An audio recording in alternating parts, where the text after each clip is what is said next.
quite often where a route spans the top of a decline or a drop, the ground below starts to get worn away more rapidly. As people's back wheel drop down and they lock up the brakes, they start to create more erosion, which leaves us a bit more of a step. Here, in situations like this, again, I don't need to think about popping off this so much as carrying some speed and commitment in, dropping wrists, dropping heels, looking through to my exit point, and simply missing out this piece of trail that's been eroded away. My wheels will land softly on the downslope without any yanking on the bike or fighting the bike, merely just by carrying some speed, some commitment and some momentum through the section and concentrating most importantly on how low those branches are on the exit rather than the tree that isn't on the side of the trail. As a performance cue, this might be heightened in terms of its effect. Again, if you're a less confident rider, you're thinking about what's going to happen immediately after the route. What you want to be thinking about by the time you get there is what happens further on down the trail. In terms of input, as a performance cue, if I'm nice and relaxed on the bike, the suspension's going to work for me. I'm not going to bounce as I hit the deck and I'm not going to get thrown around on the bike, but I'm going to smooth through this section and literally take the step out of the equation. So looking through, project ahead, confidence, commitment and that all important emotional control.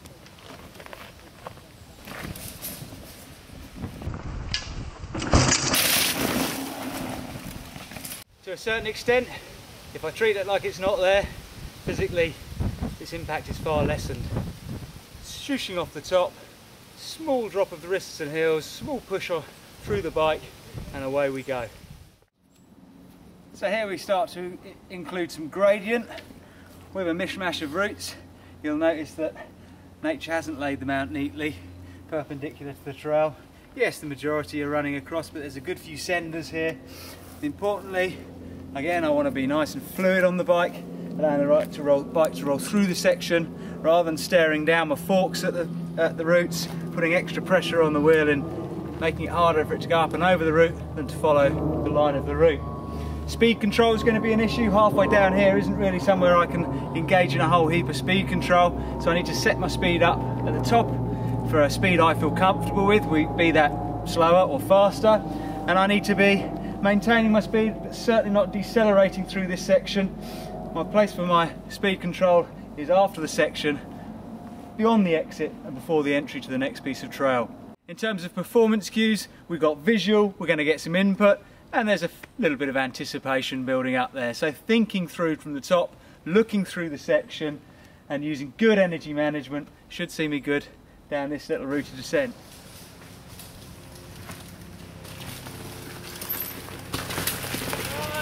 Checking my speed control.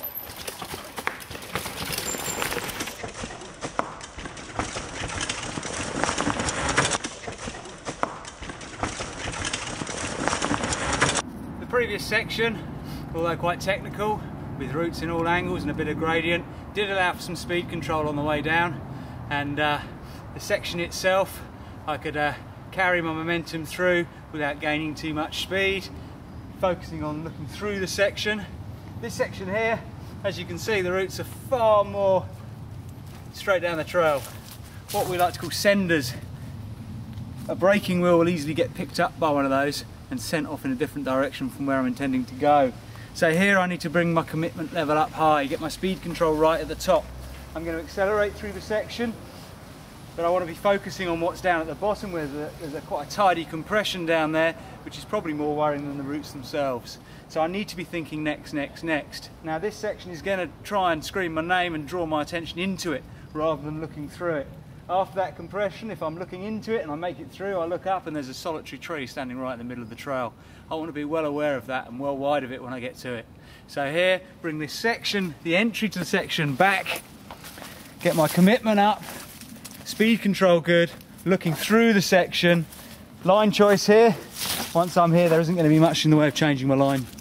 I've got to commit and hold that line and look on through. Having said that, I don't want to fight the bike. I want to let it flow freely through that section using good energy management and all the physical elements and psychological elements that we've been talking about today. Commitment high, looking ahead. Let the bike roll through the section. Eat the compression at the bottom. Ride on into town and grab yourself a cowgirl.